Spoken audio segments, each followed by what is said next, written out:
Hello students and all the viewers, उम्मीद है कि आप सब खैरियत से होंगे। आज हम डिस्कस करने वाले हैं मेरा यूनिवर्सिटी के जो पास्ट पेपर सैम्पल पेपर्स मैंने अपलोड किए थे। आज हम डिस्कस करेंगे केमिस्ट्री क्लास एक्साई का चैप्टर इलेक्ट्रोकेमिस्ट्री के कुछ इंपॉर्टेंट क्वेश्चन हैं। ठीक है स्टूडेंट्स, उससे पहले अगर आपने मेरे पिछले वीडियोज़ नहीं देखे केमिस्ट्री, फिजिक्स या मैथमेटिक्स सेक्शंस के ऊपर, ठीक है स्टूडेंट्स, और काफ़ी सारे स्टूडेंट्स ये बोल रहे थे कि सर आप इंग्लिश के कुछ वीडियोज़ अपलोड करें। तो बेटा एक बात याद रख लें कि ये जो आपके 3 सेक्शंस हैं फिजिक्स, केमिस्ट्री एंड मैथमेटिक्स, ये आपके 3 सेक्शंस के टोटल क्वेश्चंस होते हैं 75 क्वेश्चंस। ठीक है, तो अभी मेरा जो फोकस है ये इन 3 सेक्शंस पर ज़्यादा है, क्योंकि अगर ये 3 सेक्शंस आपने अच्छे तरीके से पढ़ लिया तो 75 क्वेश्चंस आपके ये होंगे। उसके साथ साथ बाकी जो आपके होंगे 25 क्वेश्चंस वो आपके होंगे केमिस्ट्री के, सॉरी केमिस्ट्री के नहीं, इंग्लिश के होंगे। ठीक है, और इंग्लिश में क्योंकि मैंने तो काफ़ी सारे वीडियोज़ अपलोड किए हैं। जब मैंने यूनिवर्सिटी ऑफ सिंध की प्रिपरेशन करवाई थी तो मैंने act wise, passive wise, narration, preposition जो क्वेश्चंस आते हैं मेरा यूनिवर्सिटी में, ठीक है, वो मैंने अपलोड कर दिए हैं। अगर आपको वो समझने हैं तो उनकी लिंक मैं आपको कंप्लीट प्लेलिस्ट की लिंक आपको डिस्क्रिप्शन में दे दूंगा। पहले आप ऐसा करें, वो वीडियोस देख लें। उसके बाद आप जब आपकी टेस्ट थोड़ा करीब आएगी तो इंशाल्लाह मैं आपको कुछ वीडियोस प्रोवाइड कर दूंगा इंग्लिश के सेक्शन के ऊपर, और कुछ नोट्स प्रोवाइड कर दूंगा। ठीक है, आप उनसे पढ़ लीजिएगा। और इंग्लिश का जो मेरा यूनिवर्सिटी की अगर हम बात करें, इंग्लिश के सेक्शन में टेक्स्ट कुछ ज़्यादा आता है। टेक्स्ट के यानी ये पोइम किसने लिखा है, इस पोइम में कितने स्टांजा हैं, तो ये ऐसे क्वेश्चन आते हैं मेरा यूनिवर्सिटी में। तो वो भी कुछ बातें, कुछ नोट्स मैं आपको प्रोवाइड कर दूँगा, आप उनसे पढ़ दीजिएगा। ठीक है स्टूडेंट्स, तो पहले वो प्लेलिस्ट आप देख लीजिएगा इंग्लिश के सेक्शन की, जिसकी लिंक मैं आपको डिस्क्रिप्शन में दे दूँगा। ठीक है, और अगर आपने मेरे इन 3 सेक्शंस के ऊपर पिछले वीडियोस नहीं देखे तो लाजमी पिछले वीडियोस देख लीजिएगा। ठीक है स्टूडेंट्स, जिसमें मैंने आई थिंक 50+ वीडियोस अपलोड कर दिए इन 3 सेक्शंस के ऊपर। काफ़ी सारे चैप्टर्स इंपॉर्टेंट मैंने अपलोड कर दिए हैं। ठीक है, तो वो भी देख लीजिएगा। अगर आप इस चैनल पे न्यू हैं तो चैनल को लाजमी सब्सक्राइब कर दीजिएगा, और चैनल को अपने फ्रेंड्स के साथ, अपने रिलेटिव्स, अपनी एकेडमी में शेयर कर दीजिएगा। ठीक है स्टूडेंट्स, तो स्टार्ट करते हैं आज के इस वीडियो लेक्चर को। केमिस्ट्री क्लास एक्सरसाइज चैप्टर है कि इलेक्ट्रोकेमिस्ट्री। इलेक्ट्रोकेमिस्ट्री में आपका पहला क्वेश्चन है, which of the following is the unit of electric current. तो कौन सा इलेक्ट्रिक करंट का यूनिट है, वोल्ट, कूलम, ओम या एम्पेयर। तो इसका करेक्ट आंसर है एम्पेयर। ठीक है, क्योंकि अब मैंने आंसर भी टिक लगा दिया, उसके साथ साथ नीचे मैंने क्वेश्चन का सॉल्यूशन भी दे दिया है। तो अगर आपको क्वेश्चन समझ में नहीं आता या मेरी वॉइस आपको समझ में नहीं आती तो आप सॉल्यूशन भी पढ़ सकते हैं। उसके बाद सेकंड क्वेश्चन देखें, in an electrolytic cell the anode is. तो इलेक्ट्रोलाइटिक सेल में एनोड क्या होता है, positively charge, negatively charge, neutral होता है, या either positively or negatively charge. ठीक है स्टूडेंट, तो इलेक्ट्रोलाइटिक सेल में एनोड जो होता है ये आपका पॉजिटिव चार्ज होता है, एंड कैथोड जो आपका होता है ये आपका नेगेटिवली चार्ज होता है। ठीक है, तो आप इसका सॉल्यूशन भी पढ़ सकते हैं, जो इजी मैंने अच्छे तरीके से लिखा है। उसके बाद थर्ड क्वेश्चन देखें, which are the following is good conductor of electricity. Glass, plastic, copper, rubber. तो कॉपर जो है ये आपका गुड कंडक्टर होता है इलेक्ट्रिसिटी का। ठीक है स्टूडेंट्स, उसके बाद फोर्थ क्वेश्चन देखें, what is the standard electrode potential of the hydrogen electrode. तो हाइड्रोजन इलेक्ट्रोड का स्टैंडर्ड जो इलेक्ट्रोड पोटेंशियल होता है वो 0.00 वोल्ट होता है। ठीक है, तभी तो हम ये standard as a standard electrode potential hydrogen को ही यूज़ करते हैं, क्योंकि इसका इलेक्ट्रॉन जो वोल्ट है, इलेक्ट्रोड जो है ये 0.00 वोल्ट है। ठीक है, तो इसका करेक्ट ऑप्शन नंबर बी होगा। उसका फिफ्थ क्वेश्चन देखें, the process of coating a metal with zinc to prevent corrosion is called. ठीक है स्टूडेंट्स, तो ऐसा प्रोसेस जो हम किसी भी वायर के ऊपर कोट करते हैं, किसी भी मेटल के साथ या किसी ऐसी चीज़ के साथ जो कोरोजन को प्रिवेंट करता है, तो उस प्रोसेस को हम क्या कहते हैं, इलेक्ट्रोप्लाटिंग, गैल्वेनाइजेशन, एनोडाइजेशन या ऑक्सीडाइजेशन। ठीक है, तो उसे हम कहते हैं गैल्वेनाइजेशन। तो मैंने सॉल्यूशन लिखा है नीचे, galvanization is the process of applying a protective zinc coating to steel or iron to prevent rusting. ठीक है, रस्टिंग की प्रिवेंट करता है किसी भी वायर की या जिंक के लिए, तो उस प्रोसेस को हम क्या कहते हैं, गैल्वेनाइजेशन। तो इसका b option correct. Six question है, in a galvanic cell the salt bridge is use to. तो गैल्वेनिक सेल में साल्ट ब्रिज जो होती है ये किसके लिए यूज़ करते हैं, connect the electrodes, maintain electrical neutrality, measure cell potential, increase the rate of reaction. ठीक है, तो गैल्वेनिक सेल में साल्ट ब्रिज जो हम यूज़ करते हैं to maintain the electrically neutrality. ठीक है, इलेक्ट्रिकल न्यूट्रलिटी को मेंटेन करने के लिए हम साल्ट ब्रिज यूज़ करते हैं गैल्वेनिक सेल में। ठीक है, तो इसका करेक्ट ऑप्शन नंबर बी होगा, maintain electrical neutrality. Seven question देखें, which are the following ions would migrate towards the anode in an electrolytic cell। तो इलेक्ट्रोलाइटिक सेल में कौन से आइंस हैं जो एनोड की तरफ यानी एनोड की डायरेक्शन में माइग्रेट करते हैं, Na+, Cl-, SO4-2, H+।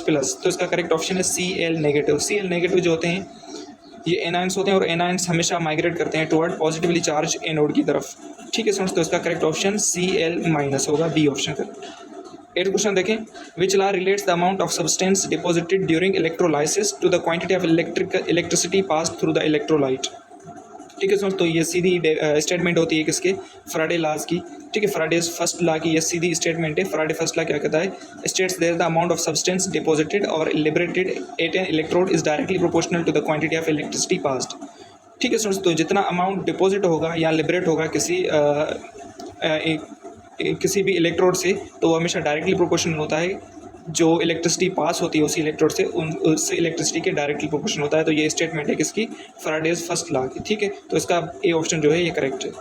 9th question है, which are the following is not a strong electrolyte. तो कौन सा स्ट्रॉन्ग इलेक्ट्रोलाइट नहीं है, NaCl, HCl, CH3COOH, KOH। ठीक है, तो इसका करेक्ट ऑप्शन है CH3COOH, क्योंकि ये एसिटिक एसिड, और एसिटिक एसिड आपको पता है ये वीक इलेक्ट्रोलाइट होता है।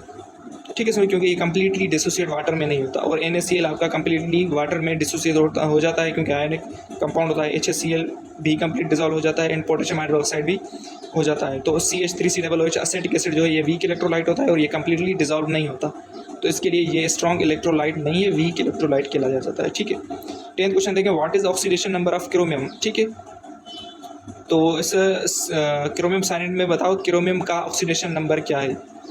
ठीक है स्टूडेंट्स, तो आप देखें पोटेशियम का जो है, अगर हम पोटेशियम के एक एलिमेंट की बात करें तो +1, और पोटेशियम यहाँ पे देखें K2 है, तो मीन्स +2 होगा। और ऑक्सीजन -2 होता है, और ऑक्सीजन के 7 एलिमेंट्स, तो ये होगा -2 × 7, तो ये होगा -14। तो अगर आप इसको न्यूट्रल बनाना चाहेंगे, और आप देख सकते हैं कि क्रोमियम के 2 एलिमेंट्स हैं। ठीक है, तो एक तो पोटेशियम +2 और ऑक्सीजन की है। ठीक है स्टूडेंट्स, तो अगर आप इसको न्यूट्रल बनाना चाहें तो पोटेशियम +2 एंड ऑक्सीजन के ऊपर होगा -14, तो +2 -14 आंसर होगा -12। और क्रोमियम के देखें 2 एलिमेंट्स हैं, तो एक क्रोमियम के लिए कितना होगा, अगर न्यूट्रल बनाना चाहेंगे तो +6। तो क्रोमियम के एलिमेंट का ऑक्सीडेशन नंबर इस कंपाउंड में क्या होगा, +6 होगा, तो इसका करेक्ट ऑप्शन नंबर बी हो जाएगा। 11th क्वेश्चन देखें, which are the following statement is true for the spontaneous redox reaction in galvanic cell. तो गैल्वेनिक सेल में स्पॉन्टेनियस रेडॉक्स रिएक्शन की कौन सी स्टेटमेंट जो है ये करेक्ट होगी। The cell potential is positive, the cell potential is negative, गिव्स free energy change is positive, both electrodes are negatively charge. तो गैल्वेनिक सेल में स्पॉन्टेनियस रेडॉक्स रिएक्शन में क्या होता है, क्योंकि उसमें जो सेल पोटेंशियल हम यूज़ करते हैं वो हमेशा पॉजिटिव यूज़ करते हैं। ठीक है, तो इसका करेक्ट ऑप्शन होगा the cell potential is positive. और इसमें गिब्स फ्री एनर्जी की अगर हम बात करें तो गिब्स फ्री एनर्जी चेंज होती है वो हमेशा क्या होती है, नेगेटिव होती है।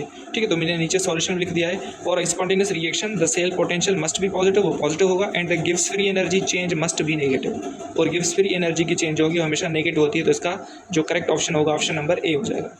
12th क्वेश्चन देखें, electrolysis of molten sodium chloride produces. ठीक है, इलेक्ट्रोलाइसिस अगर सोडियम क्लोराइड मोल्टन फॉर्म में होगी तो उसकी इलेक्ट्रोलाइसिस क्या प्रोड्यूस करेगी, sodium and chlorine gas, sodium hydroxide and hydrogen gas, sodium and hydrogen gas, या sodium hydroxide and chlorine gas. तो उसका करेक्ट ऑप्शन है, अगर सोडियम क्लोराइड मोल्टन फॉर्म में इलेक्ट्रोलाइसिस होगी तो उसमें क्या प्रोड्यूस होगा, sodium and chlorine gas generate होगा। ठीक है स्टूडेंट्स, तो मैंने नीचे सॉल्यूशन लिख दिया है। Electrolysis of molten NaCl produces sodium metal at anode and chlorine gas at sodium metal at cathode and chlorine gas at anode. ठीक है स्टूडेंट्स, क्योंकि कैथोड इलेक्ट्रोलाइसिस में पॉजिटिव होता है और एनोड नेगेटिव होता है, और Na पॉजिटिव होगा, Cl नेगेटिव होगा, तो इसकी वजह से। 13 क्वेश्चन है, in a concentration cell the electrode potential are. Concentration cell में इलेक्ट्रोड पोटेंशियल क्या होते हैं, equal, zero, different, unrelated to concentration या डिफरेंट। ठीक है, तो इसका करेक्ट ऑप्शन है, इन कंसंट्रेशन सेल में हमेशा इलेक्ट्रोड पोटेंशियल जो होते हैं ये डिफरेंट होते हैं। ठीक है स्टूडेंट्स, तो नीचे मैंने सॉल्यूशन लिख दिया, in concentration cell the electrode potential is different due to the different concentration of ions in 2 half cells. क्योंकि अगर हम कंसंट्रेशन की बात करें तो आयंस भी क्या होते हैं, डिफरेंट होते हैं, जिसकी वजह से इलेक्ट्रोड पोटेंशियल भी हमेशा डिफरेंट ही होंगे। ठीक है, तो इसका सी ऑप्शन करेक्ट होगा, डिफरेंट। 14 क्वेश्चन देखें, which are the following ions has the highest standard reduction potential. तो कौन सा ऐसा आइन है जिसका हाईएस्ट स्टैंडर्ड रिडक्शन पोटेंशियल है, तो इसका करेक्ट ऑप्शन है फ्लोरीन माइनस, क्योंकि फ्लोरीन हाईली क्या है, नेगेटिव है, और ये रेडियली इलेक्ट्रॉन गेन करता है, तो इसकी वजह से रिडक्शन पोटेंशियल इसका सबसे ज़्यादा होता है। ठीक है, 15 क्वेश्चन देखें, the Nernst equation is use to calculate. तो नर्ट्स इक्वेशन जो होती है ये हम किसको कैलकुलेट करने के लिए यूज़ करते हैं, cell potential under standard condition, cell potential under non standard condition, या गिव्स फ्री एनर्जी, या रिएक्शन रेट। तो नर्ट्स इक्वेशन जो है हमेशा किसके कैलकुलेट करने के लिए यूज़ करते हैं, उसका करेक्ट ऑप्शन जो होगा वो होगा सेल पोटेंशियल को कैलकुलेट करते हैं अंडर नॉन स्टैंडर्ड कंडीशन। ठीक है, तो उसका बी ऑप्शन जो होगा ये करेक्ट हो जाएगा। तो मैंने नीचे सॉल्यूशन लिख दिया है, आप वो भी पढ़ सकते हैं। 17 क्वेश्चन देखें, which are the following metal will be reduced by the others in solution. तो कौन सा ऐसा मेटल है जो रिड्यूस हो जाएगा दूसरों से अगर किसी भी सॉल्यूशन में आप उसे रखेंगे तो कॉपर, जिंक, सिल्वर, आयरन, ये आपके पास ऑप्शन है, तो इसका करेक्ट ऑप्शन नंबर सी होगा। क्यों सी होगा? आप सॉल्यूशन देखें, silver has a higher reduction potential, क्योंकि सिल्वर का रिडक्शन पोटेंशियल हायर होता है किससे? कॉपर, जिंक एंड आयरन से। सो इसकी वजह से ये जो मेटल है ये आपका क्या होगा? रिड्यूस हो जाएगा किसी भी सॉल्यूशन में। 18 क्वेश्चन है, which of the following is not a conductor of electricity, तो कौन सा कंडक्टर नहीं है? कॉपर, सिल्वर, गिलास, गोल्ड। तो इसका करेक्ट ऑप्शन जो होगा वो होगा गिलास, क्योंकि गिलास कंडक्टर नहीं होता इलेक्ट्रिसिटी का। सिल्वर भी कंडक्टर है, कॉपर, गोल्ड है आल्सो, बाकी जो होते हैं ये कंडक्टर्स होते हैं। 19 क्वेश्चन है, in a galvanic cell the anode is, तो गैल्वेनिक सेल में एनोड क्या होता है? Positively charge, negatively charge, neutral, या डी ऑप्शन है कैन बी पॉजिटिव और नेगेटिव। तो इसका करेक्ट ऑप्शन है वो है नेगेटिवली चार्ज, क्योंकि गैल्वेनिक सेल में एनोड नेगेटिवली चार्ज होता है एंड कैथोड पॉजिटिवली चार्ज होता है, तो इसका बी ऑप्शन करेक्ट हो जाएगा।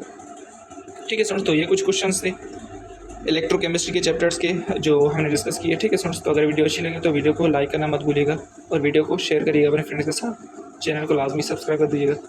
ठीक है स्टूडेंट्स, तो अगर आप ये PDF हासिल करना चाहते हैं तो नंबर मेरा गिवन है, उस नंबर पे आप टेक्स्ट करके ये PDF हासिल कर सकते हैं। और इन PDF से ये होगा कि आप इनको प्रिंट आउट निकलवा के इसकी प्रैक्टिस करेंगे। ठीक है, और प्रैक्टिस ज़्यादा करें ताकि आपका बाद में एंट्रेंस में टाइम मैनेज कर सकें, क्योंकि क्वेश्चन ज़्यादा होते हैं, टाइम कम होता है, तो इसकी वजह से स्टूडेंट्स टाइम मैनेज नहीं कर पाते। तो मेरी एडवाइस सबको ये है कि पहले आप इनकी प्रैक्टिस करें बहुत ज़्यादा, ताकि आपको अगर कोई भी क्वेश्चन आ जाए एंट्रेंस में तो आप वहाँ पे ईजिली टिक कर सकें और अपना टाइम मैनेज कर सकें। ठीक है, तो मिलते हैं नेक्स्ट वीडियो में, तब तक के लिए अल्लाह हाफिज़।